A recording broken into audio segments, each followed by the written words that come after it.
बस अध्याय पूरा हो गया। इस श्लोक संख्या 24 से पाठ।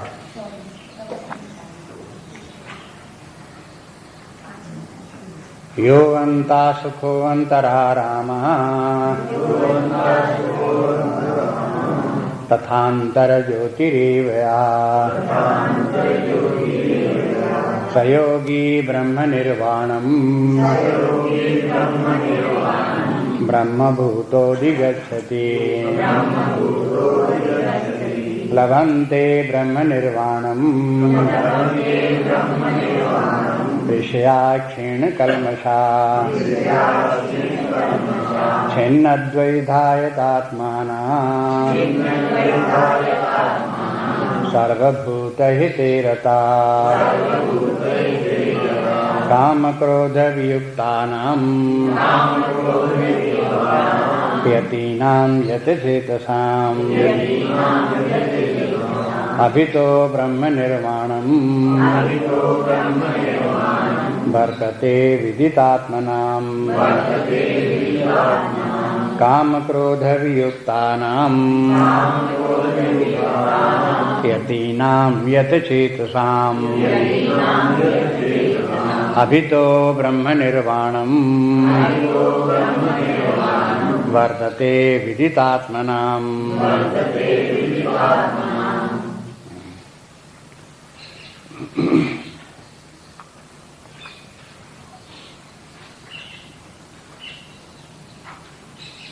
ज्ञान की चर्चा करते हुए ये अंतिम श्लोक है।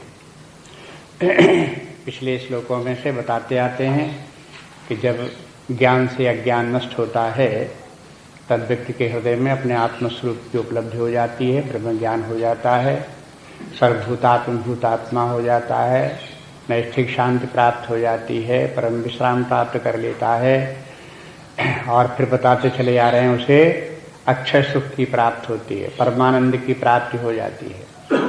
ये स्थिति ज्ञान की है। कैसे प्राप्त होती है वो बीच बीच में बोलते आ रहे हैं। पहले भी कह दिया, कामनाओं का त्याग करके निष्काम कर्मयोग करे, कर्म संन्यास करे, तब उसको यह ज्ञान योग प्राप्त होगा।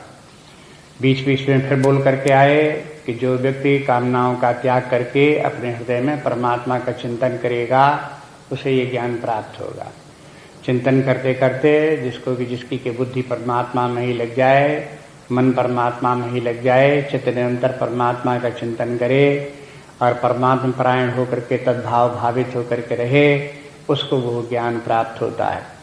ज्ञान का स्वरूप भी बता दिया कि वो ये ज्ञान का स्वरूप क्या है कि ब्रह्मविद ब्रह्मणि स्थिता, ये ज्ञान का स्वरूप है। जो ब्रह्म का ज्ञान ही ब्रह्म में स्थित हो जाना है, ब्रह्म का प्राप्त कर लेना है। इसलिए इसकी बात बार बार कही, कहा कि देखो जो ब्रह्म को जानता है वो ब्रह्म निर्वाण को प्राप्त कर लेता है। अभी श्लोक देख रहे थे उसमें ब्रह्मभूतो ब्रह्म निर्वाणम अधिगच्छति, ब्रह्मभूत होकर के ब्रह्म निर्वाण को व्यक्ति प्राप्त कर लेता है। ऐसे ही यह लभन्ते ब्रह्म निर्वाणम ऋषयः, ऋषि लोग ब्रह्म निर्वाण को प्राप्त कर लेते हैं। ये 25वें श्लोक में बात आ गई। अब जिनको ब्रह्म निर्वाण प्राप्त हो जाता है उनकी गति क्या होती है कि वो फिर जो है वो उनका कोई कलमश नहीं रह जाता, सर्वभूतिते रहता है, रता रहते हैं, यथात्माना होते हैं, छिन्नद्वैधा होते हैं। ये सब उनके लक्षण हैं। जब ब्रह्मज्ञानी के लक्षण बताए जाते हैं तो दो प्रकार के लक्षण हैं। वो तो बात अपने स्थान में है कि उसे ब्रह्म ज्ञान है, आत्मभाव में स्थित है, लेकिन उस ज्ञान का जो है वो व्यवहार में अभिव्यक्ति भी होती है। उस ब्रह्म ज्ञान के कारण से व्यक्ति की वासनाएं क्षीण हो जाती हैं। जितने भी कलमश हैं, जितनी भी वासनाएं, संचित कर्म, प्रारब्ध कर्म इत्यादि, वो सब उसके क्षीण हो जाते हैं और उसके अपने आत्मा से ब्रह्म भाव से प्रेरित होकर के उसका सारा व्यवहार और अभिव्यक्ति होती है। मन में भी सद्विचार आते हैं, वाणी से भी सद्वचन बोलता है, व्यवहार में कर्म भी जितना होता है वो सब लोग कल्याणकारी कार्य होते हैं। जैसे छिन्नद्वैधा, फिर उसे भेदभाव नहीं रह जाता, अपने पराये का भेद नहीं होता, सबसे समभाव से होकर के सब में व्यवहार करता है। सर्वभूत हितेरता के माने आत्मज्ञानी व्यक्ति को कोई कुछ भी प्राप्त करना शेष नहीं रह जाता। उसका जो कुछ कार्य अपने लिए जीवन में था पूर्ण हो गया, तो अब क्या करे, तब वो सर्वभूति तेरता, अब शेष जीवन वो समस्त प्राणियों के, समस्त व्यक्तियों के कल्याण में, हित में लगा रहे, उन्हीं को ये ज्ञान बांटता रहे, जो लोग उसके अधिकारी हों उनको समझाता रहे, बताता रहे, और इस ज्ञान में स्थित होने के लिए वो प्रयासरत रहे। ये इसका कार्य रहेगा। व्यक्ति संयत हो जाएगा, बैलेंस्ड माइंड हो जाएगा। ये सब बातें उसके जो हैं ज्ञानी व्यक्ति के, आत्मज्ञानी व्यक्ति के होंगे, उनका वर्णन हो गया। यहाँ पर आप कहते हैं थोड़ी सी एक बात और, 25वें श्लोक में ऋषिया शब्द आया। प्रायः ऋषि शब्द जो ये है गृहस्थों के लिए आता है। जो गृहस्थ लोग आत्मज्ञानी ब्रह्मज्ञानी हो गए वो ऋषि हो गए, क्योंकि इतिहास से ऐसा ही दिखाई देता है, पुराणों से, उपनिषदों से, जहाँ जहाँ ऋषियों का वर्णन आता है वहाँ ऋषि लोग गृहस्थ लोग रहे हैं। छांदोग्य उपनिषद में जैसे अरुण हैं, उनके पुत्र आरुण हैं, ये ऋषि हैं। याज्ञवल्क ऋषि हैं, तो याज्ञवल्क ये सब गृहस्थ हैं। आरुण का पुत्र श्वेतकेतु हुआ, गृहस्थ थे, पुत्र भी हुआ। याज्ञवल्क थे, उनकी पत्नी भी थी, तो याज्ञवल्क भी गृहस्थ थे। इसके बाद फिर देखते हैं वशिष्ठ जी को, देखते हैं भरद्वाज आदि को देखते हैं, तो ये सब ऋषि लोग हैं और ये सब गृहस्थ हैं। माने ऐसा कोई प्रतिबंध नहीं है कि गृहस्थ न हो तो वो फिर ऋषि नहीं हो सकता, ब्रह्मज्ञानी प्राप्त नहीं कर सकता। इसलिए बस बात इतनी है कि वो गृहस्थ में रहते हुए ऐसी साधना करे निष्कामता की, कर्म संन्यास की, वैराग्य की, तत्व चिंतन की, परमात्मा ज्ञान के, ध्यान चिंतन, ये सब करने का साधना जो में लगा रहे सारे जीवन, तो गृहस्थ में रहते रहते भी ये स्थिति उसकी प्राप्त हो जाती है। इस श्लोक में कहते हैं कि जो यति लोग हैं, सन्यासी लोग हैं, उनको भी ये गति प्राप्त हो जाती है। यहाँ एक शब्द आ गया इस श्लोक में 26 में, यति लोग। यति के माने है जिन लोगों ने गृहस्थ धर्म त्याग दिया, नहीं हुए, सन्यासी हो गए, विरक्त रहे। ऐसे लोग जो यति लोग हैं, इनका क्या होता है, यत चेतसाम, ये यति लोग भी यत्न ही करते रहते हैं, अपने संयत चित्त बनाते रहते हैं। माने ये फुल टाइम साधना करने वाले और अपने मन को संयमित रखने का प्रयास करने वाले हैं। और काम क्रोध वियुक्तानाम, देखो इनका जो है ये काम क्रोध जो है चला जाता है। शब्दों का प्रयोग जो है थोड़ा थोड़ा अंतर करके करते हैं। पिछले श्लोकों में तो ये था कि जो काम क्रोध, जिनका काम क्रोध को जिन्होंने सोढ़ुम शक्या, हाँ इस प्रकार से सोढ़ुम शक्नोति यही या सोढ़ुम, जो लोग इन काम क्रोधात को सहन करने में समर्थ हो गए हैं, ऋषियों के लिए है। ऋषि लोगों में काम क्रोध होता है लेकिन उसको सहन करने की सामर्थ्य होती है। यति लोगों क्या होता है कि संन्यास के कारण, वैराग्य के कारण इनके काम क्रोध उनके हृदय को छोड़ करके पलायन कर जाते हैं, उनके पास आते ही नहीं है, उनके पास रहते ही नहीं है। देखो थोड़ा थोड़ा में क्या अंतर है। यति, ये तो बोले काम क्रोध वियुक्ता नाम, जिनके काम क्रोध वियुक्त हो गए हैं, काम क्रोध चले गए हैं उनको छोड़ करके, ऐसे लोग यत चेतसाम यति नाम, ऐसे संयत चित्त वाले सन्यासियों को भी ब्रह्म निर्वाण प्राप्त हो जाता है। कैसे होता है, कहते विदित आत्मनाम, उनको भी आत्मा का ज्ञान विदित होता है, आत्मज्ञान होता है, और आत्मज्ञान से फिर ब्रह्म निर्वाणम, अभिता ब्रह्म निर्वाणम वर्तते, और फिर उनको ब्रह्म निर्वाण प्राप्त हो जाता है।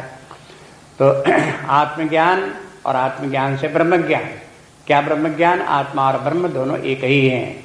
इस प्रकार का बोध व्यक्ति को, जिस आत्म तत्व का हमने अनुभव किया, जो निर्विकार चैतन्य सत्ता हम अपने आप में अनुभव करते हैं, यही आत्मा है, यही परमात्मा है और इसी का नाम ब्रह्म है। ये बात उसको अनुभव में आ जाती है। जहाँ ब्रह्म में अनुभव में आ गई, इसको इस प्रकार का ज्ञान हो गया, तो बोलते अभितः ब्रह्म निर्वाणम वर्तते, वो व्यक्ति सब तरफ से ब्रह्म निर्वाण में ही वर्तता है, व्यवहार करता है। इसका ब्रह्म निर्वाण केवल अपने भीतर ही भीतर ब्रह्म निर्वाण नहीं है, इसका ब्रह्म निर्वाण फिर सारे जगत में फैला हुआ चारों तरफ। उसके चारों तरफ ब्रह्म निर्माण कैसे हो गया, ये मुंडक उपनिषद में भी आता है कि ऐसा ज्ञानी व्यक्ति आगे भी ब्रह्म को देखता है, पीछे भी ब्रह्म को देखता है, दाएं भी ब्रह्म देखता है, बाएं भी ब्रह्म देखता है। जहां भी उसकी दृष्टि पड़ती है तो उसे ब्रह्म दिखाई देता है। पेड़ देखता है तो उसे ब्रह्म दिखाई देता है, व्यक्ति देखता है तो ब्रह्म दिखाई देता है, सूरज देखता है तो उसे ब्रह्म दिखाई देता है, चंद्रमा देखता है तो ब्रह्म दिखाई देता है। हाँ? आगे पीछे दाएं बाएं सर्वत्र से ब्रह्म दिखाई, व्यवहार करता है तो ब्रह्म में व्यवहार करता है। पिछले श्लोक अध्याय में आप देख आए हो, ब्रह्मार्पणम ब्रह्म हविहि ब्रह्माग्नौ ब्रह्मणा हो उत्तम। अब उसमें क्या, उसको क्या दिखाई देता है? ब्रह्म ही सुरुआ है, ब्रह्म ही घी है, ब्रह्म ही अग्नि है, ब्रह्म ही आहुत देने वाला है, ब्रह्म ही लकड़ी है, ब्रह्म ही ज्वाला, सब ब्रह्म ही है। इस प्रकार से उसे दिखाई देता है।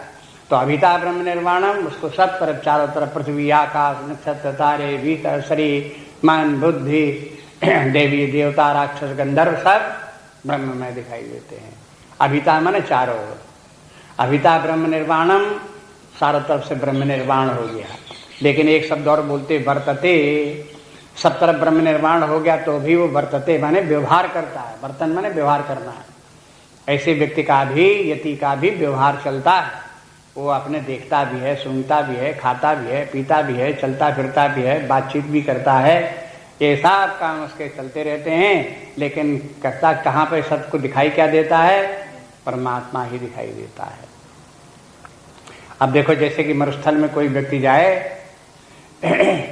तो अज्ञानी व्यक्ति को तो वहाँ पानी भरा दिखाई देगा, मृगमरीचिका, और उसमें या तो उस मृगमरीचिका के जल का लोभ होगा कि पानी मिले या हम इसमें स्नान करें या इस पानी को हम पिएं, उसके कामना होगी उस जल की। या उस पानी से वो डरेगा कहीं ऐसा ना हो कि आगे पानी भरा हम जाए तो डूब जाएं।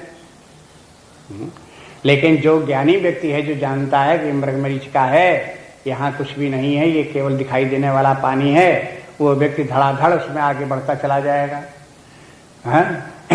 मृगमरीचिका के बीच में चलेगा, बालू के ऊपर चलेगा। लेकिन जब वो चलेगा तो चलेगा बालू के ऊपर, और देखने वाले देखेंगे कि मृगमरीचिका में चला जा रहा है। तब देखो दूसरे को क्या दिखाई देगा और उसे क्या दिखाई देगा। मरुस्थल में जो ज्ञानी व्यक्ति है, जानता है कि मृगमरीचिका है, वो चलेगा तो भूमि के ऊपर, बालू के ऊपर।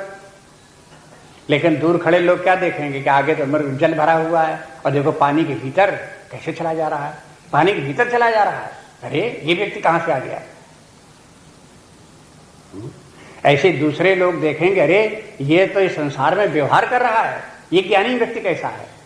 ये तो इसी संसार में जैसे कि सब डरते हैं, लड़ते झगड़ते हैं, मारते पीछे दुखी होते हैं, चिंतित होते हैं, इसमें ये घुसा चला जा रहा है संसार में, सब जगह घूम रहा है और कहीं भी इसमें कोई डर नहीं है। ये क्या हो गया इसको? तो देखो इस प्रकार से ज्ञानी व्यक्ति की स्थिति है वो अज्ञानी से किस प्रकार से भिन्न होती है, ये भी भगवान ने संक्षेप में सूत्रों के द्वारा ये सब बता दिया। ऐसा ज्ञानी व्यक्ति होता है। तात्पर्य कहने का कि चाहे गृहस्थ हो चाहे सन्यासी हो, जिसने की ये साधना की, मुख्य बात क्या, गृहस्थ ऊपर से गृहस्थ हो, ऊपर से सन्यासी, उससे कोई मतलब नहीं। मतलब ये है कि उसने कामनाओं का त्याग किया, निष्काम कर्मयोग आया, कर्म संन्यास हुआ, वैराग्य भाव उसमें जागा, उसने आत्मज्ञान प्राप्त करने की उसे जिज्ञासा हुई, फिर उसने अपने आत्मज्ञान को प्राप्त करने के लिए गुरु के पास गया, प्रश्न किया, पूछा, शंकाओं का निवारण किया, परमात्मा तत्व को अपने हृदय में पहचाना, उसी में अपने मन को लगाया, बुद्धि को लगाया, चित्त को लगाया, बार बार उनका चिंतन किया, बार बार उसी में स्थित रहने का अभ्यास किया। ये सब करते करते कोई भी हो, दोनों को करना पड़ेगा। चाहे गृहस्थ हो तो भी यही सब करना पड़ेगा, और सन्यासी होगा तो भी यही सब करना पड़ेगा। इस तरह से ब्रह्मज्ञानी व्यक्ति की स्थिति हो गई। अब बात ये रही, थोड़ी सी बात ये जो पहले बोले थे, तद्बुद्धिस्त तदात्मानः तन्निष्ठा तत्परायणा, एक श्लोक आया था। तो उस परमात्मा को प्राप्त करने के लिए तद्बुद्धि ही, अपनी बुद्धि को उसी में लगाओ, तदात्मानः अपने मन को उसी में लगाओ, तन्निष्ठा उसी में निष्ठा रखो, तत्परायणा उसी के परायण बनो। ये सब बात बताई थी। उस समय कहा था आपसे कि देखो इसके संबंध में आगे चल करके यहाँ अंत में 3 श्लोक हैं।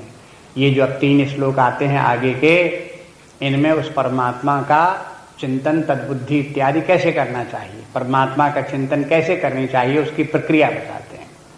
और फिर इन 3 श्लोकों में जो कुछ प्रक्रिया बताई जाती है उसी का विस्तार 6वां अध्याय है। पूरे अध्याय भर में फिर यही कि परमात्मा का चिंतन कैसे करना चाहिए। अब इससे ये पता चलता है कि सब बातें जानने के बाद जो परमार्थकामी व्यक्ति हैं, जो चाहते हैं कि आत्मज्ञान परमात्म ज्ञान प्राप्त हो, उनको एकांत स्थान में रहते हुए अपने चित्त को निरंतर परमात्मा में ध्यान की अवस्था में लगाने का प्रयास करना चाहिए। सुबह शाम लगावे, दिन भर लगावे, अधिक से अधिक चिंतन करे परमात्मा का। काम करता जाए तो भी परमात्मा का चिंतन करता रहे, बोलता रहे तो भी परमात्मा का चिंतन करता रहे, चलता फिरता रहे तो भी परमात्मा का चिंतन करता रहे, सोने को जाए तो भी परमात्मा का चिंतन करे, जागे तो भी परमात्मा का चिंतन करे, खाए तो भी परमात्मा का चिंतन, निरंतर अपने चित्त को परमात्मा में लगाने का अभ्यास करे। ऐसा अभ्यास करते करते कालांतर में फिर उसे आत्मज्ञान परमात्म ज्ञान उपलब्ध हो जाता है। अब यहाँ थोड़ा सा प्रातः काल उठ करके व्यक्ति कैसे ध्यान का अभ्यास करे, उसका इस श्लोकों में वर्णन है। 2 श्लोक देखिए। स्पर्शान् कृत्वा बहिर्बाह्यान् चक्षुश्चैवान्तरे भ्रुवो प्राणापानो समौ कृत्वा नासाभ्यन्तरचारिणौ स्पर्शान् कृत्वा बहिर्बाह्यान् चक्षुश्चैवान्तरे भ्रुवो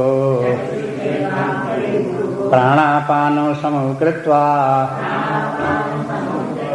नासाभ्यन्तरचारिणौ।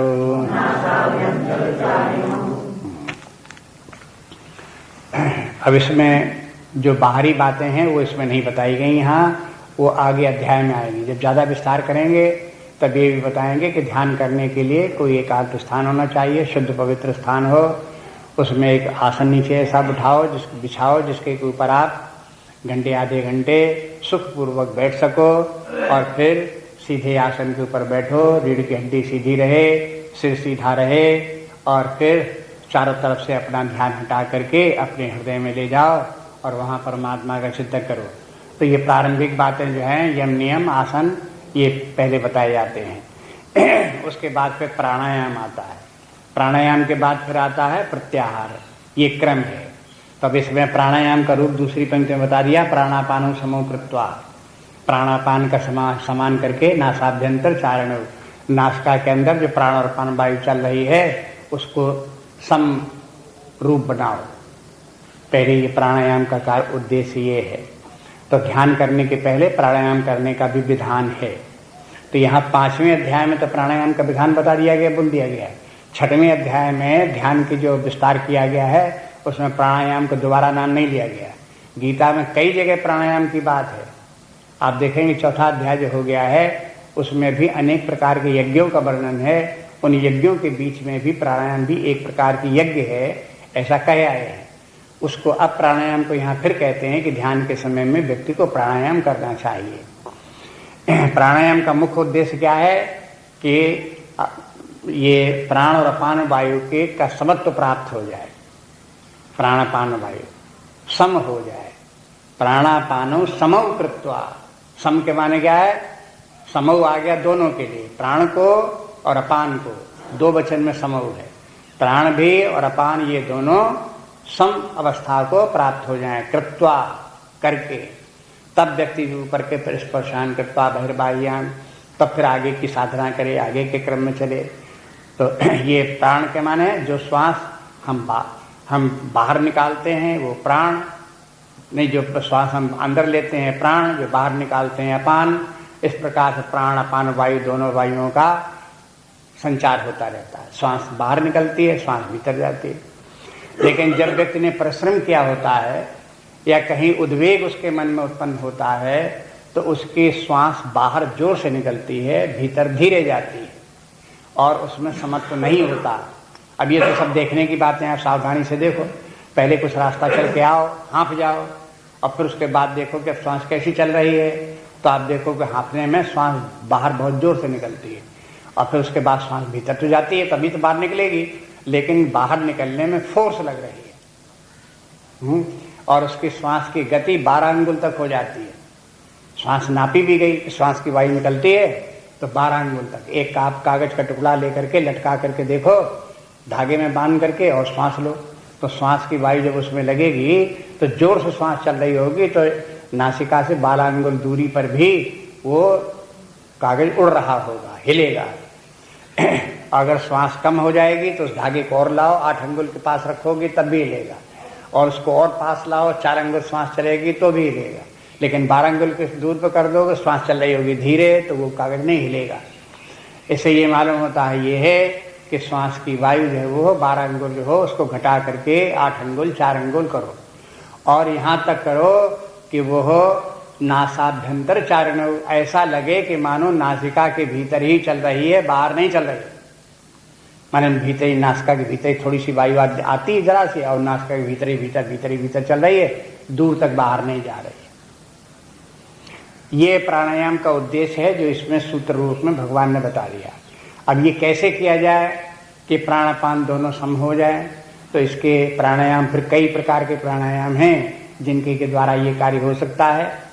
स्वामी अखंडानंद जी ने बताया कि इस प्राणायाम का उपाय ऐसे कर सकते हैं कि श्वास जितनी चलती हो चलने दो, केवल अपने मन को इस प्राण के साथ लगा दो, श्वास निकल करके जितनी दूर तक जाए अपने मन को वहां तक जाने दो। जब श्वास रुक जाए तो मन को रोक दो, जब श्वास वापस चलने लगे तो मन को उसी के साथ साथ भीतर ले जाओ। जब नासिका के भीतर श्वास जाए तो आप मन को नासिका के भीतर ले जाओ, और जब श्वास नासिका के भीतर जा करके आपके तालू से होकर के ऊपर होकर के वहाँ मस्तक में पहुँचे, तो वहाँ पर उसको जो है वो स्पर्श हो वायु, तो वहाँ पर अपने मन को पहुँचा दो। फिर वो वायु लौट करके कंठ में नीचे आवे तो कंठ तक अपने चले जाओ, मन को ले जाओ, और फिर जब वो वायु कंठ से वक्ष में आवे तो वहाँ तक पहुँच जाओ, और जब देखो कि वो डायफ्राम नीचे को दब रहा है तो वहाँ तक पहुँच करके पेट तक पहुँच जाओ।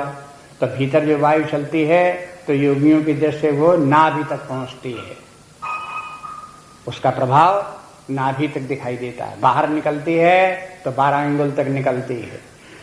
इस प्रकार से प्राणायाम करते हुए व्यक्ति जब वो भीतर से वायु बाहर निकलने लगे तो मन को उसके साथ बाहर कर दो, और वायु जब भीतर जाने लगे उसी के साथ साथ अपने मन को भीतर चलाते रहो। तो अगर मन को प्राण के साथ लगा दोगे तो मन और प्राण दोनों के संयोग होने से ये प्राण स्वयं इसकी गति कम हो जाती है, तेज वायु उसकी नहीं चलती, दूर तक वायु नहीं जाती, रुक जाती है। इसको प्राणायाम कहते हैं। तो एक प्रकार का प्राणायाम का ये है। स्वामी शिवानंद जी ने बताया कि प्राणायाम का तरीका क्या है कि एक नासिका छिद्र से श्वास को लो और भीतर रोको, और दूसरी नासिका छिद्र से श्वास को निकालो, और ऐसे उंगली से इस प्रकार ये उंगली को अलग रखो, ये 2 उंगलियों से इधर लगाओ, एक अंगूठा इधर लगाओ, और फिर इसको थोड़ा सा अंगूठे को दाबे रहो, इधर से श्वास भीतर न जाने पाओ, इसको ढीला कर दो, तो इससे श्वास जब श्वास लो तो इसके भीतर जाए, और भीतर जाकर के फेफड़ों में जब पहुंच गई तो दोनों को बंद कर लो।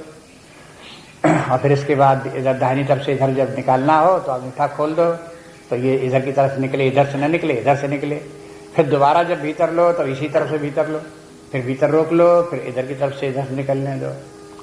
और ये जो है इसमें भी एक विशेष अनुपात बताया, 1, 4 और 2 के अनुपात से ये श्वास प्रक्रिया चलनी चाहिए।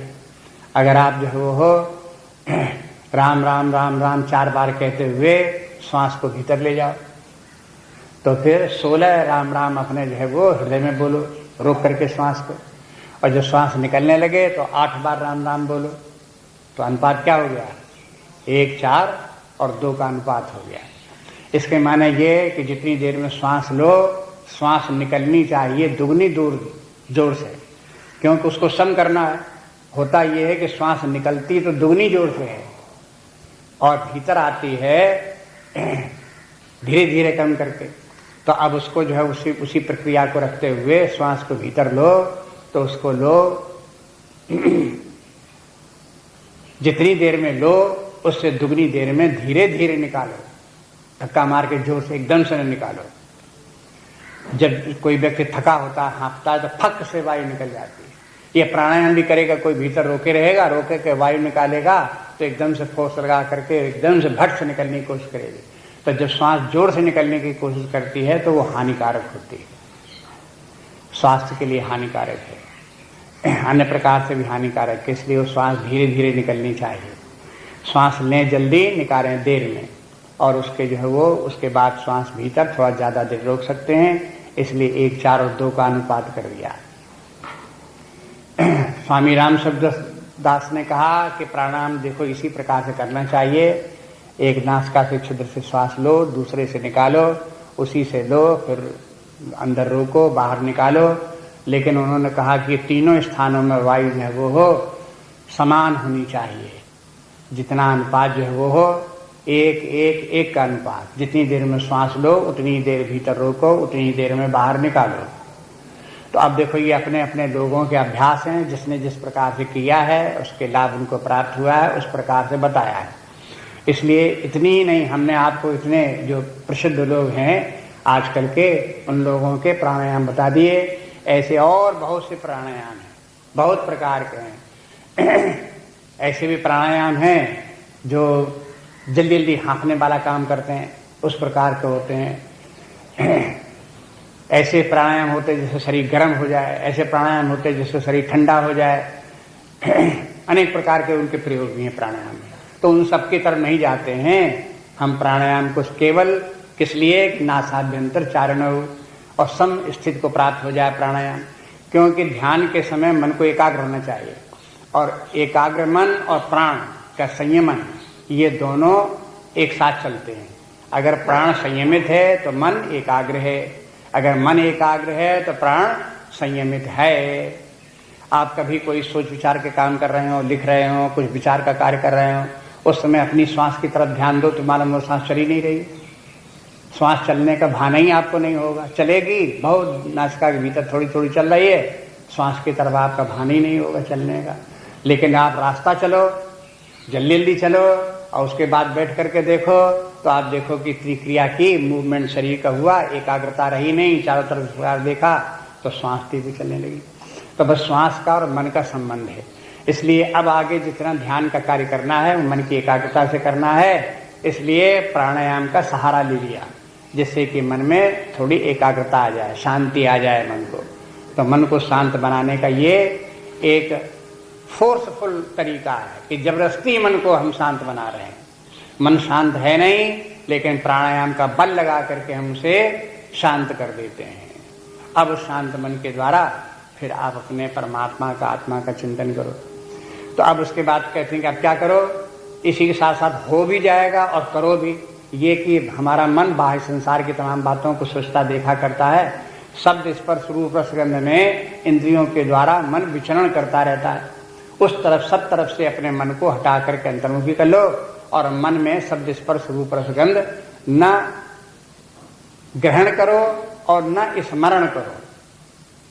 ग्रहण करने के माने वर्तमान में जो शब्द रूप स्पर्श होंगे उनको ग्रहण मत करो, और जो पूर्व काल में उनका आपने ग्रहण कर चुके हैं उनका स्मरण भी मत करो। तो कहते हैं स्पर्शान कृत्वा बहिर्बाह्यान। स्पर्शान के माने है शब्द स्पर्श रूप रसगंध, ये विषय जो है इनको स्पर्श कहते हैं। इनको बाहर छोड़ दो। इनको बाहर छोड़ देने के माने ये मन में इनको स्थान न प्राप्त हो। मन में न शब्द आवे, न रूप आवे, न रस आवे। बाहर छोड़ देने के माने बाहर के बाहर ही रखो। माने स्मरण भी ना आवे अपने मन में। जब स्मरण आवे तो ऐसा लगता है जैसे बाहर की कोई वस्तु हमारे भीतर घुसाई है, स्मरण आ रही है। तो उनको सबको बाहर ही बाहर रखो, मन में मत लाओ। तो स्पर्शान कृत्वा बहिर्बाह्यांश और चक्षुश्चैवांतरे भ्रुवो हो। अब नेत्रों से बाहर का कुछ देखना नहीं, रूप भी नेत्रों में ना आवे। तो अब नेत्रों को क्या करें, तो देखिए नेत्रों को जो है वो हो चक्षुश्चैवांतरे भ्रुवो। भ्रुवो अंतरे ही स्थापिता। दोनों भ्रुव के बीच में, दोनों भ्रुवों के बीच में यहाँ पर अपने नेत्र की स्थापना करो। दृष्टि यहाँ रखो। दृष्टि यहाँ रखने के माने आंखों को इधर मत घुमाओ। आंखों को तो स्वस्थ रहने दो, शांत।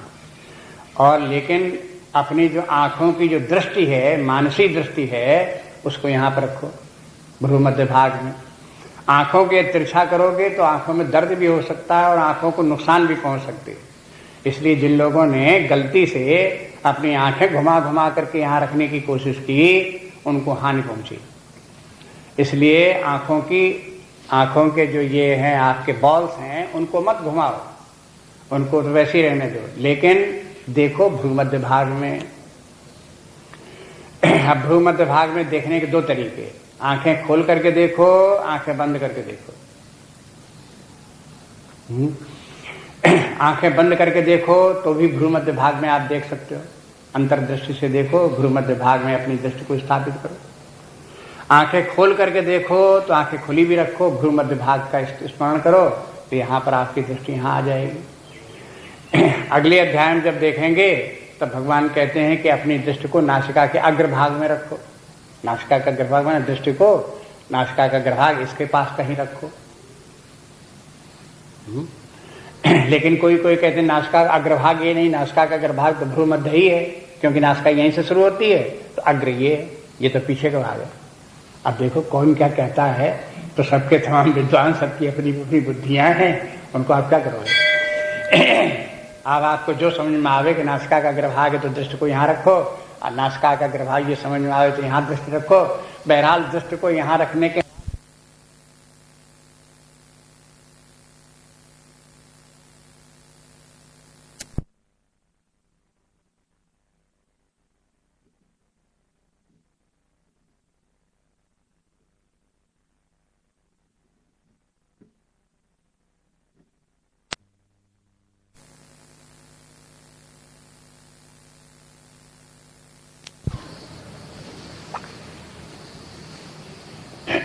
यहीं से ये बात भी संकेत मिलता है कि भगवान ये चाहते हैं कि ध्यान करने में बैठे तो विक्षेप और लय, ये ध्यान में दो बाधाएं हैं, ये नहीं आनी चाहिए। विक्षेप के माने यदि मन इंद्रिय विषयों में विचरण करेगा तो विक्षेप होगा, यदि इंद्रिय विषयों का आप स्मरण करोगे तो विक्षेप होगा। यही विक्षेप का अर्थ यही है। अगर आपने किसी वस्तु का स्मरण किया ध्यान करते समय, कार का स्मरण किया, ध्यान कर रहे हो और यह स्मरण आ रहा कार का, तो ये विक्षेप है। आप स्मरण तो कर रहे हो अपने परमात्मा का, ध्यान आ रहा है आपके पेड़ पौधों का, फूल का, तो ये विक्षेप है। माने कोई भी बाहर की वस्तु का आप स्मरण करोगे, चाहे उसका रूप हो, चाहे रस हो, चाहे गंध हो, चाहे स्वाद है, तो ये विक्षेप होगा। तो ये विक्षेप नहीं आना चाहिए। इसलिए बोले कि स्पर्शान कृत्वा बहिर्बाह्यान, इनको सबको बाहर रखो, इंद्रियों से इन्हें ग्रहण मत करो, मन में मत लाओ। और दूसरी बात लय, अगर आंखें बंद करके परमात्मा का, आत्मा का ध्यान चिंतन करने लगोगे तो निद्रा आ जाती है, तो उस निद्रा से भी बचो, नींद भी नहीं आनी चाहिए। कुछ लोगों को ध्यान करते करते नींद आ जाती है तो बड़े प्रसन्न होते हैं, समझते कि समाधि प्राप्त हो गई। अरे भाई, ये नींद और समाधि में तो जमीन आसमान का अंतर है। नींद के माने तो नींद तो हर कोई व्यक्ति सोता है रोज, तो ये नींद कोई समाधि थोड़ा है। लेकिन जो है समाधि जो है वो हो जागृतावस्था में मन की एकाग्रता, परमात्मा भाव का ज्ञान, जिसमें कि सारा जगत लोप हो जाए, केवल एक परमात्मा ही दिखाई दे, ये अवस्था ध्यान की अवस्था है। इसलिए जो है वो जागृतावस्था है, उसमें निद्रा नहीं है। अगर निद्रा की तरफ जाते हैं तो ये भी गतिरोध है, हम ध्यान की तरफ आगे नहीं बढ़ रहे हैं बल्कि विपरीत दिशा में जा रहे हैं। अब इसके बाद देखिए आगे बताते हैं कि फिर आगे ध्यान में और क्या करें।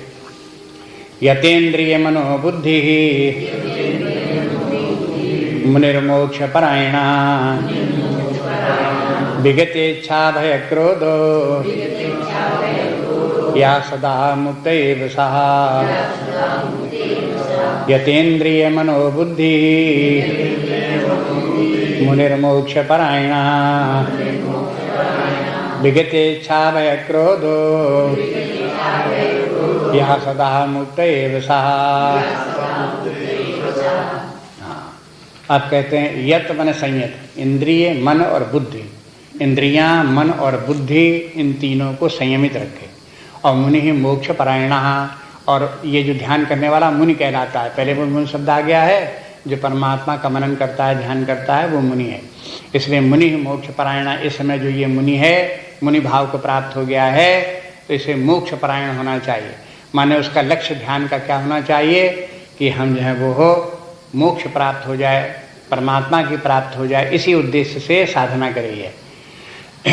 और विगत इच्छा भय क्रोधा, और फिर वो सब इच्छा, भय और क्रोध से निवृत्त हो जाए, धीरे धीरे करके ये सब समाप्त हो जाएंगे।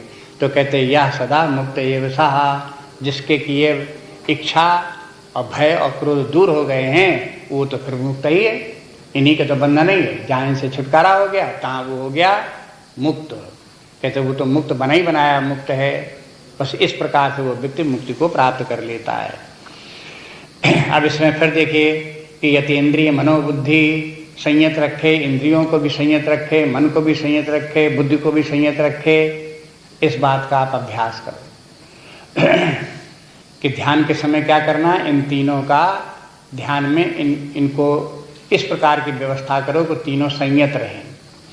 अब आपको जैसे बता चुके हैं, यदि इंद्रियां विषयों को ग्रहण करती हैं और वो विषय मन में पहुंचते हैं तो विक्षेप उत्पन्न होता है और ये ध्यान नहीं होता, बल्कि विषयों का चिंतन होने लगा।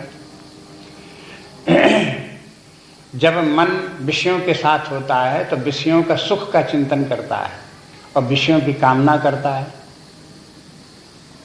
जब मन विषयों की तरफ न होकर के बुद्धि के साथ होता है, बुद्धि मन का सहयोग करती है, तो बुद्धि की गति वर्तमान में ही नहीं भविष्य तक होती है।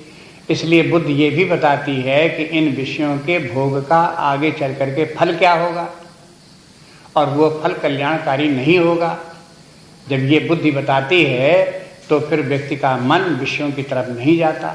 तो ये मनोविज्ञान है। देखो भारतीय मनोविज्ञान सब ये है, यहाँ चिंतन किस प्रकार से करते हैं। ये विषय हैं, ये इंद्रियां हैं, ये मन है, मन के ऊपर बुद्धि है। अगर बुद्धि शांत रहे, काम न करे, दूर रहे, तो फिर ये विषय मन में इंद्रियों में आते हैं, इंद्रियों से मन में आते हैं। मन इंद्रियों के द्वारा इन विषयों का उपभोग करता रहता है, शब्द स्पर्श रूप रसगंध का। ये हुआ मनोमय कोश की रचना और उसका कार्य प्रणाली मनोमय कोश की। और ये भौतिक जीवन का जो सब व्यवहार में हमारा चलता रहता है, यही होता रहता है। अगर इस समय हमारी बुद्धि काम भी करती है, जिस समय कि मन इंद्रियों के द्वारा बाह्य जगत का कामना कर रहा होता है, उस समय बुद्धि भी सहायता करती, तो यही सहायता करती है कि ये विषय इस प्रकार से प्राप्त हो सकते हैं। अभी तो प्राप्त नहीं है, लेकिन कल परसों थोड़ी देर के बाद कैसे प्राप्त होंगे, ऐसे ऐसे प्राप्त होंगे। तो ये बुद्धि बताती है और फिर बुद्धि ही फिर वो आगे बढ़ाती है, प्रेरणा देती है मन को, कर्मेंद्रियों को कि ऐसा ऐसा करो, देखो ये प्राप्त हो जाएंगे और फिर ये सुख तुम्हें प्राप्त हो जाएगा। ये बस इसका नाम है भौतिक जीवन। अब साधना यहाँ पर क्या करनी है कि बुद्धि के द्वारा जो आपने ध्यान करने के पहले गुरु से शिक्षा प्राप्त की, शास्त्रों से जो शिक्षा प्राप्त की, उसके आधार पर बुद्धि के द्वारा मन के ऊपर नियंत्रण रखो। मन को बताओ कि देखो विषयों का चिंतन करने से, उनके उपभोग आदि से किस प्रकार से व्यक्ति के भौतिकता और शक्ति का ह्रास और अधःपतन व्यक्ति का होता है, किस प्रकार से वो दुखों में, क्लेशों में, भय चिंता आदि में पड़ता है। ये उस समय ध्यान में बताओ। तो जब बुद्धि बताएगी याद करके, तब मन फिर विषयों की तरफ नहीं जाएगा। तो अब ऐसा क्या हो गया, जहाँ बुद्धि ने मन को सावधान किया तो फिर इंद्रियां, मन और बुद्धि सब संयत हो गए। अब देखो दो शब्द, संयत और असंयत। जब तक कि इंद्रिय भोग प्रधान है, ये विषय प्रधान है, इंद्रियों में आकर के मन को प्रिय लग रहे हैं, सुखदायी लग रहे हैं और बुद्धि भी इन्हीं में सहायता कर रही है, तब तक जो ये है भोगवादी जीवन है, भौतिक जीवन है ये। और पारमार्थिक जीवन का रूप क्या बना, जहाँ पर कि बुद्धि ने शास्त्र के अनुसार विचार करके इन विषयों के भोग का परिणाम बुद्धि को बताना शुरू कर दिया। मन सावधान हो गया, इंद्रियों के साथ न होकर के, विषयों की तरफ न होकर के बुद्धि की तरफ देखने लगा। जब इस प्रकार से होता है तो होता ये है कि मन निर्विषय कहलाता है। मन निर्विषय हो गया, मन में विषय नहीं आ रहे हैं। अब जब मन निर्विषय हो गया तो वो मन बुद्धि में ही लीन हो जाता है। मन और बुद्धि दोनों एक हो गए। अब इसके बाद इस बुद्धि को परमात्मा में लगाओ। मन को परमात्मा में लगाने का मतलब यह है कि मन को बुद्धि में लगा दो, बुद्धि को परमात्मा लगाओ। अपनी बुद्धि के द्वारा उस परमात्मा का स्मरण करो जिसके लक्षण आपने शास्त्र में गुरु के मुख से सुने हैं। निषेधात्मक लक्षण, विधेयात्मक लक्षण, ये सब परमात्मा के हैं। परमात्मा क्या नहीं है और क्या है, इन सब का बुद्धि में, माने बुद्धि स्मरण करना काम बुद्धि का है।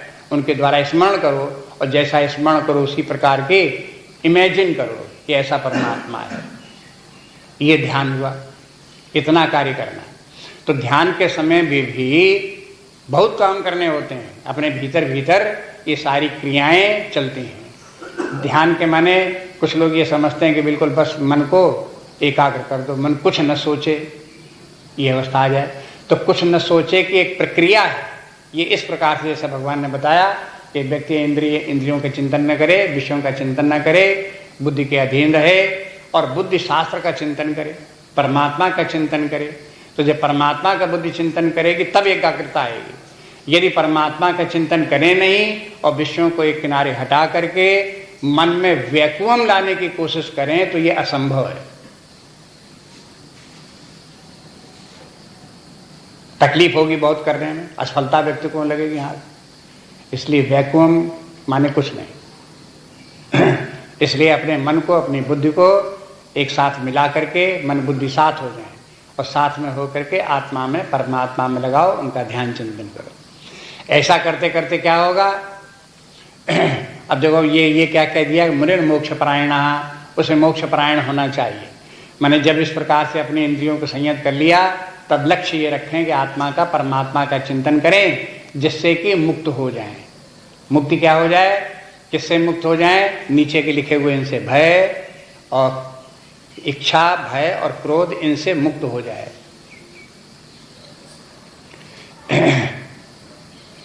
मुनिर मोक्ष परायण, मोक्ष के माने इन तीन बातों का छूट जाना।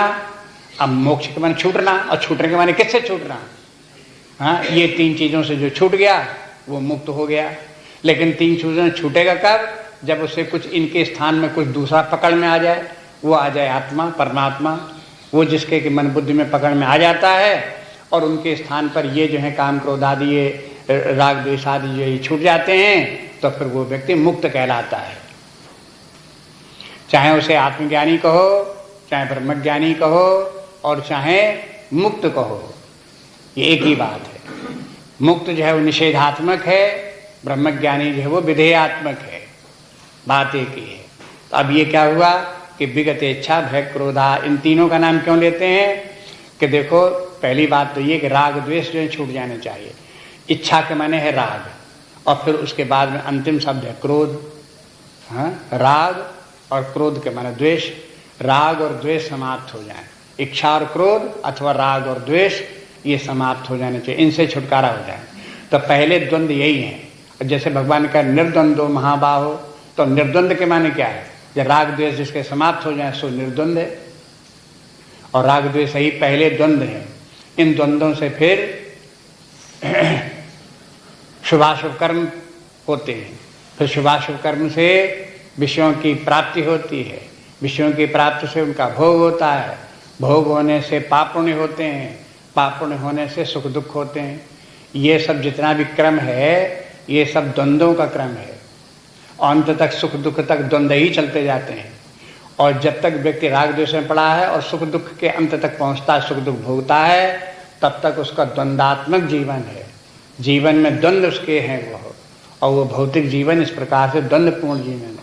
लेकिन परमात्मा को जिसने प्राप्त कर लिया, ये राग द्वेष से लेकर के और अंत तक जो कि सुख दुख हैं वहां तक सब मिट गए, एक परमात्मा शेष रहा। तो अब ये क्या हुआ? निर्द्वंद्व हो गया। जो निर्द्वंद्व हो गया वो मुक्त हो गया, जो मुक्त हो गया वो परमात्मा को प्राप्त हो गया। बस ये इसका जो है अंतर रहस्य है। इसी का धीरे धीरे विस्तार है। जहाँ जहाँ गीता में, दूसरे दूसरे ग्रंथों में जहाँ जिस बात की जरूरत पड़ी उसका विस्तार करते रहते हैं। अब इसी में देखो, सबसे मुख्य बात जो है वो कामना है। मन में जो इंद्रियों के जो विषय हैं ये सुखदायी हैं, ये इंद्रियों को प्राप्त हों तो ये हम सुखी हो जाएंगे, इसका नाम है कामना। ये सभी विषय और सभी इंद्रियां, उनमें सबका संस्पर्श और मन में उनको सुख में समझना, इसका नाम है कामना। इस कामना का परिणाम क्या होता है? एक परिणाम होता है भय, और एक कामना का परिणाम होता है क्रोध। देखो, कामना भय रूप का बन जाती है। व्यक्ति ने किसी वस्तु की कामना की, हाँ, और उस कामना के प्राप्त करने में अगर बाधा पड़ने लगी तो बाधा का भय होता है। हो सकता है कि हम इसके प्राप्त करने की कोशिश करें और दूसरे लोग इसमें इस प्रकार से चनी डालें, उसका भय उसको हो सकता है। अगर वो काम पदार्थ उसको प्राप्त भी हो गया तो उसके नष्ट हो जाने का भय हो सकता है, उसके छिन जाने का भय हो सकता है, लुट जाने का भय हो सकता है। तो देखो जो ये काम्य पदार्थ हैं ये नहीं प्राप्त होते तो भी भय देते हैं, प्राप्त होते हैं तो भी भय देते हैं।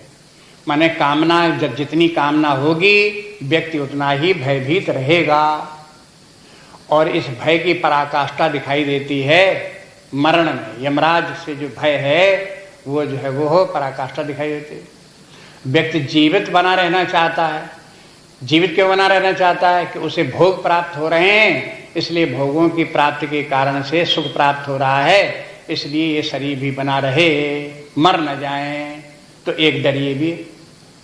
तो ये भय भी परमात्मा का ध्यान चिंतन करते करते कामना का त्याग, तो कामना के त्याग से ये भय भी छूट जाना चाहिए। न तो विषयों के प्राप्त करने का भय रहे, न प्राप्त होने पर उनके नष्ट होने का भय रहे, और न शरीर के नष्ट होने का भय रहे जिनसे कि हम विषयों का भोग करते हैं। या तो विषय का नष्ट हो गए तो भय, और विषयों का भोगने वाला शरीर नष्ट हो गया तो भय। हाँ? तो ये सब भय किससे जुड़ा हुआ है? विषयों की कामना से भय जुड़ा हुआ है। जीवन में नाना प्रकार के भय है। अब एक आदमी को डर लगता है कि नौकरी नहीं छूट जाए, तो क्यों भय? अब इसी से आप विचार करके देख लो। हाँ, नौकरी छूट जाएगी तो पैसा कहाँ मिलेगा, पैसा नहीं मिलेगा तो विषय कहाँ से आएंगे, विषय नहीं आएंगे तो भोग कैसे होगा, सुख कैसे होगा? बस यही कहानी। इसलिए जहां भी देखोगे आप भय, तो कहां कहां भय क्यों होता है? तो कामना के कारण भय। जिसकी निष्काम बिल्कुल है उसको कोई भय नहीं। कामना आप छोड़ दो, एक बार कल्पना करोगे, कोई कामना नहीं किसी भी प्रकार के विषय की, केवल एक कल्पना करो और उसके बाद देखो उस कल्पना का परिणाम क्या है। अब कहां डर लगता है? किस वस्तु से डर लगता है? किस व्यक्ति से डर लगता है? क्या यमराज से भी डर लगता है? तो यमराज से भी डर नहीं लगे। इसी प्रकार से देखो तो उसके बाद क्रोध है। क्रोध के माने क्या है? ये कि जब वो व्यक्ति को कामना होती है तो कामना ही के परिणाम स्वरूप क्रोध भी आता है। व्यक्ति अपना जैसा चाहता है उसी प्रकार का होता जाए तो क्रोध नहीं। हम चाहते कुछ हैं लेकिन वैसा होता नहीं है तो फिर क्रोध आता है। यदि हमसे शक्तिशाली व्यक्ति हुआ और उसने हमारी कामना में बाधा डाली, हाँ, तो उस व्यक्ति के प्रति हमारा वो तो हमारे भीतर जो संवेग उत्पन्न होता है उसका नाम है दुख। हमारा बस तो उसके ऊपर चलता नहीं क्योंकि शक्तिशाली है, इसलिए रो के रह जाते हैं। कहते हैं भाई उसने तो इतना परेशान किया कि रो के रह गए। रो के रह जाने के माने उसके ऊपर बस नहीं चला। और अगर वो दुर्बल व्यक्ति हुआ, उसने हमारे बीच में बाधा डाली, तो उसके ऊपर क्रोध आएगा, हाय हाय करेंगे, चिल्लाएंगे उसके ऊपर। तो देखो ये संवेग किस प्रकार से उत्पन्न होते हैं। ये जब तक हैं तब तक बंधन है। कामना है तो भी बंधन है, कामना के परिणाम स्वरूप भय है तो भी बंधन है, कामना के परिणाम स्वरूप क्रोध या द्वेष इत्यादि है तो वो भी बंधन है। मुक्ति के माने क्या है? जो ये सब तीनों का जो जखीड़ा है, तीनों इस प्रकार से हमारे भीतर घुस करके जो हमारे उद्वेलित कर रहे हैं, परेशान कर रहे हैं, वो सब जो है उनको समाप्ति हो जाए, इसका नाम मुक्ति है। मुक्ति के माने कहीं किसी रस्सी में तो शरीर बंधा नहीं है जहां से छूट जाए। जो रस्सी है वो इसी प्रकार की त्रिगुणात्मक रस्सी ये है, इनकी है, कामना की, भय की, क्रोध की। इन तीनों से अगर छूट गए तो मुक्त हैं। तो कहते हैं कि सा सदा मुक्त एव सहा, माने मुक्ति की ये परिभाषा हो गई। भगवान ने कह दिया ऐसा व्यक्ति जिसको की ये गति प्राप्त हो गई, मानो वो तो सदा मुक्त है ही है, इसी का नाम मुक्ति है। अब एक बात इसमें छूट गई थी, मुनिर्मोक्ष परायणः, मुनि जो है मोक्ष परायण हो। तो मोक्ष परायण मुनि को सब तरफ से मन बुद्धि को संयत करके क्या करना पड़ता है कि अपने चित्त को परमात्मा में लगाना पड़ता है। तो चित्त को परमात्मा में लगाना पड़ता है, इन दो श्लोकों में कहीं आया नहीं। तो वो बात जरा इम्पॉर्टेंट बात थी कि परमात्मा में चित्त को लगाना चाहिए। उसके लिए भगवान ने एक अलग श्लोक लिखा 2 पंक्तियों में। देखियो परमात्मा का ऐसे व्यक्ति को ध्यान में बैठ करके मोक्ष परायण मुनि को परमात्मा का, कैसे परमात्मा का ध्यान करना चाहिए? भोक्तारम यज्ञ तपसाम सर्वलोक महेश्वरम सुहृदं सर्वभूतानां ज्ञात्वा मां शान्तिमृच्छति। भोक्तारं यज्ञ तपसां सर्वलोक महेश्वरं सुहृदं सर्वभूतानां ज्ञात्वा मां शान्तिमृच्छति। भोक्तारं यज्ञ तपसां, मैं यज्ञ और तपों का भोक्ता हूँ। सर्वलोक महेश्वर हूँ और मैं सर्वलोकों का महेश्वर हूँ। सुहृदं सर्वभूतानां, और मैं सब प्राणियों का सुहृद हूँ। और ज्ञात्वा माम, ऐसा मुझको ऐसा जान करके शांतिम ऋच्छति, उस मुनि को शांति प्राप्त हो जाती है। देखो, ध्यान करो तो परमात्मा के ऐसे ध्यान करो। यहाँ से परमात्मा के स्वरूप का ध्यान चिंतन प्रारंभ किया। 3 प्रकार से परमात्मा का ध्यान करो। परमात्मा के स्मरण करो, 3 लक्षणों का उसका स्मरण करो। पहली बात तो ये है भोक्तारम यज्ञ तपसाम, ये परमात्मा के ध्यान का पहला स्टेप है ये, जो यहाँ वर्णन कर रहे हैं। आगे चल करके और भी वर्णन करेंगे। शुरू में जो ध्यान करे परमात्मा का, उसको चाहिए कि ध्यान करे भोक्तारम यज्ञ तपसाम, परमात्मा यज्ञ और तप का भोक्ता है। फिर कुछ दिन के बाद फिर ध्यान करे कि सर्वलोक महेश्वरम, परमात्मा सर्वलोक महेश्वर है। फिर ध्यान करे परमात्मा कि परमात्मा सुहृदं सर्वभूतानां, परमात्मा समस्त प्राणियों का सुहृद है। इतनी बातें बता दी। अब ये पहले क्यों कहा भोक्तारम यज्ञ तपसाम, क्यों कहा? ये इसलिए कहा कि जिससे कि व्यक्ति कर्ता और भोक्ता भाव छूट जाए। ध्यान करो परमात्मा का और ये निश्चय करो कि मैं न करता हूँ न भोगता हूँ। इंद्रियों के विषयों का भोगने वाला मैं नहीं हूँ, कर्म का करने वाला भी मैं नहीं हूँ। मैं सकाम कर्म निष्काम कर्म करने वाला कुछ भी नहीं। और जो कुछ भी उसके कर्म के परिणाम से प्राप्त होते हैं भोग, वो उनका भोगने वाला भी मैं नहीं। न ये इंद्रियां मेरी बनाई हुई हैं, न मन मेरा बनाया हुआ है, न विषय मेरे बनाए हुए हैं, न मैं इनका स्वामी हूँ, न इनका मेरे अधिकार में ये हैं। ये सब के सब परमात्मा के बनाए हुए हैं। परमात्मा के बनाया हुआ मन भी है, बुद्धि भी है, परमात्मा का बनाई हुई इंद्रियां भी हैं, परमात्मा का बनाया शरीर भी है, परमात्मा के बनाए विषय भी हैं। जिसने बनाए हैं वही इनका स्वामी है, वही इनके द्वारा इनका भोग कर रहा है। ऐसे वैराग्य भाव लाओ मन में। मैं इनका जो है भोक्ता नहीं हूँ, मैं इन सबका भोक्ता नहीं। मैंने खामखा इनको अपना भोक्ता मान लिया। ये तो ऐसे ही जैसे किसी फर्म में कोई व्यक्ति काम करता हो तो वो फर्म के मालिक तो दूसरा है, वो तो वहाँ नौकर मात्र है, चपरासी मात्र है। हाँ? लेकिन बोलता दूसरे लोगों से क्या है कि मेरी फर्म बहुत बड़ी है, उसमें बड़ा साल में कम से कम 1 करोड़ का 50 लाख का फायदा होता है मेरी फर्म, और है चपरासी में। तो ये मेरी फर्म कहां से आ गई? उससे कहो कि तुम्हें इतना फायदा होता, 1 लाख 2 लाख हमें दिखाओ, कुछ नहीं टका पास में। मेरी फर्म है। सरकारी दफ्तर में काम करेंगे तो सरकार का दफ्तर सरकार का, मेरे दफ्तर में ऐसा होता है, मेरी बैंक में ऐसा होता है, मेरे कार्यालय में, मेरे का उसमें। हाँ? तो इस भाव को छोड़ो, अभ्यास डालो इस प्रकार के, मेरा कुछ नहीं, सब झूठ बातें हैं ये। इसलिए न मेरा परिवार कहो, न मेरी संपत्ति कहो, न मेरा शरीर कहो, न मेरे इंद्रियां कहो, न मेरी मन कहो, न मेरी बुद्धि कहो, और न उनको इनमें जब भोक्ता इत्यादि का भाव उसको भी अपना मत कहो। इनके द्वारा यज्ञ भी होता है और इनके द्वारा इंद्रियों मन बुद्धि के द्वारा तप भी होता है। देखो, जब कोई कार्य इंद्रियों से, शरीर से, मन बुद्धि से लोकोपकारी कार्य होता है तब वो दूसरे व्यक्तियों के लिए यज्ञ है। और जो ये यज्ञ करने वाला है वो तपस्वी है, उसका हो गया तप। यज्ञ ही दूसरे लोगों के लिए यज्ञ है और अपने लिए तप है। जो व्यक्ति यज्ञ भाव से कर्म करेगा वो तपस्वी है। तपस्वी के माने इंद्रिय निग्रह, मनोनिग्रह, बुद्धि का निग्रह, इनके ऊपर कंट्रोल रखने वाला, इनमें कर्ता भोक्ता भाव न रखने वाला व्यक्ति तपस्वी है। इसी का नाम तपस्या है। और जब ये कार्य इस प्रकार से संयत चित्त होकर के लोक कल्याण के लिए कार्य किए जाते हैं तब उनको कहते हैं यज्ञ।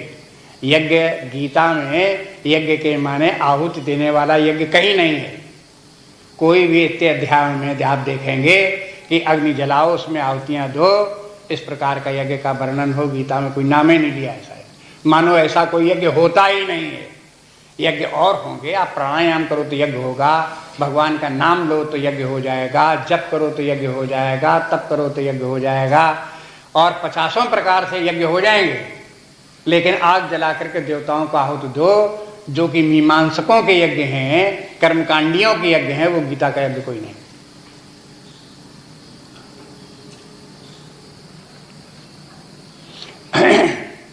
इसलिए गीता का अध्ययन करते समय सावधान रहना पड़ता है। यज्ञ यज्ञ शब्द इतना आता है, लेकिन यज्ञ के माने वो यज्ञ है ही नहीं जिसको यज्ञ समझते हैं। इसलिए यज्ञ के माने है यदि हमने किसी भूखे को किसी को खिला दिया, अन्न दे दिया, तो खिला देना यज्ञ हो गया। हाँ, और हमारे लिए वो तपस्या हो गई। क्यों?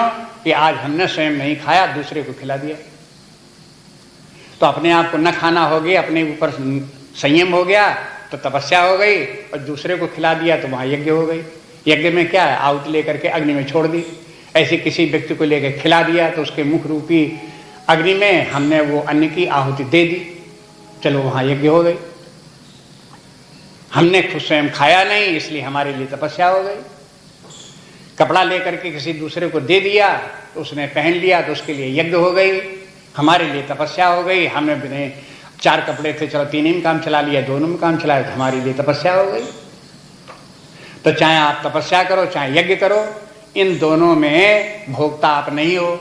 ये भी देखो कि मैंने किसी यज्ञ करके किसी को खिलाया नहीं, खिलाने वाला परमात्मा था, उसी ने हमारी बुद्धि में प्रेरणा दी, उसी ने मन में प्रेरणा दी, उसी ने हाथ के द्वारा किसी व्यक्ति को कुछ खिला दिया। तो खिलाने वाला जो है वो भी परमात्मा है, और खाने वाला कौन है? वो भी परमात्मा ही है। जो खा रहा है उसने स्वीकार कर लिया खाना, तो खा रहा है तो वो भी परमात्मा ही। तो वहाँ भी जो भोक्ता है वो परमात्मा ही है। यहाँ पर भी जो उस प्रकार से परमात्मा प्रेरणा दे करके तपस्या करा रहा है, तो यहाँ पर भी वो परमात्मा ही है। तो इस प्रकार से सर्वत्र परमात्मा को देखो, मैं में भी परमात्मा, पर में भी परमात्मा, सब में परमात्मा विद्यमान है। ये ध्यान है। देखो ध्यान के समय इस प्रकार से ध्यान करो, ऐसी भावना बनाओ, चित्त अपना इस प्रकार का बनाओ, संस्कार डालो। और फिर कहते हैं एक बात और, ऐसा परमात्मा तो हो गया, अब दूसरा परमात्मा सर्वलोक महेश्वरम, वो परमात्मा सारे लोकों का महेश्वर है, समस्त लोकों का। इसके माने एक लोक एक ही नहीं है। जैसे ये लोक जो है, ये ब्रह्मांड जो है, ये एक लोक है, उसके बाद एक ब्रह्मांड और भी है, उसका दूसरा लोक है, तीसरा ब्रह्मांड, चौथा ब्रह्मांड, और एक एक ब्रह्मांड में 3-3 लोग, और फिर दूसरे ब्रह्मांड में फिर 3 लोग, फिर दूसरे ब्रह्मांड में फिर 3 लोग, और हर ब्रह्मांड में एक ईश्वर, हर ब्रह्मांड में 3 ब्रह्मा विष्णु महेश, हर ब्रह्मांड का अपना इंद्र, हर ब्रह्मांड के अपने और अन्य अन्य देवता, ये सब ब्रह्मांडों में। लेकिन इन सब ईश्वरों का जो ईश्वर है, सब ब्रह्मांडों के ईश्वरों का एक और ईश्वर है, उसका नाम है महेश्वर, महाईश्वर है, ईश्वरों का भी ईश्वर। तो जो ऐसा परमात्मा, उसका ध्यान करो। माने ध्यान करते समय इतनी व्यापक बुद्धि रखो, लोक का स्मरण करो, ब्रह्मांड का स्मरण करो, अनेक ब्रह्मांडों का स्मरण करो, इन ब्रह्मांडों के जो स्वामी हैं उनका स्मरण करो, और उसके बाद में उनका भी आदि कारण जो परब्रह्म परमात्मा है, जो महेश्वर है, उसका स्मरण करो। वो ध्यान का हमारा विषय है, उसी का ध्यान करो। तो ये कैसे ध्यान होगा? बुद्धि लगाओगे तब। जैसे शास्त्र में पढ़ा, ध्यान के समय बुद्धि में इसी प्रकार चलाओ कि एक ऐसी सत्ता है, अनंत अनादि अनंत चेतना है, जो वही चेतना जो है ईश्वर भाव बन करके ब्रह्मांड का पालन करता है, रक्षा करता है। और फिर सुहृदम सर्वभूतानाम, फिर एक बात ये भी बुद्धि में दृढ़ करो कि परमात्मा सबका सुहृद है। सुहृद के माने भलाई करने वाला, कल्याण मंगल करने वाला है।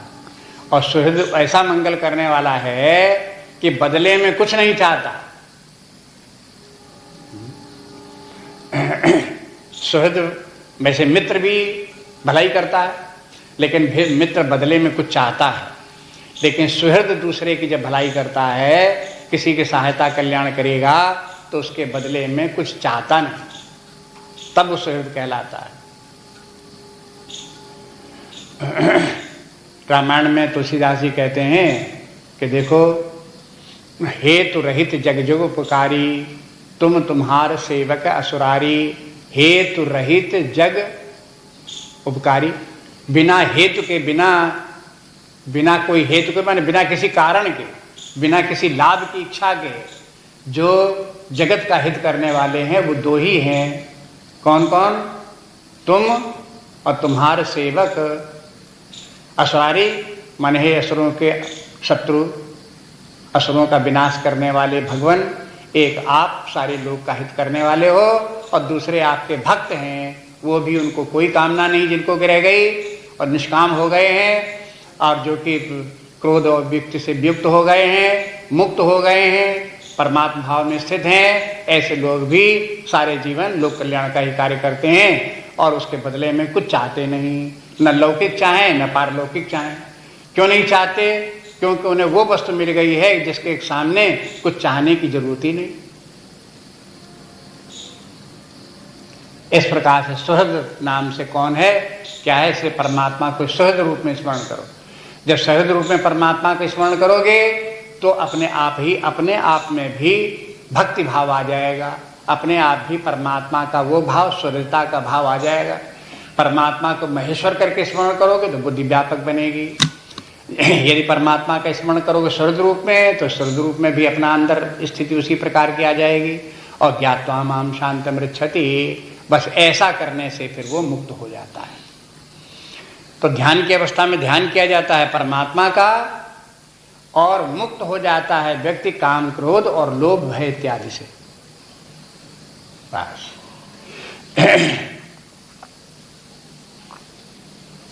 शांतिम ऋच्छति, शांति शब्द का फिर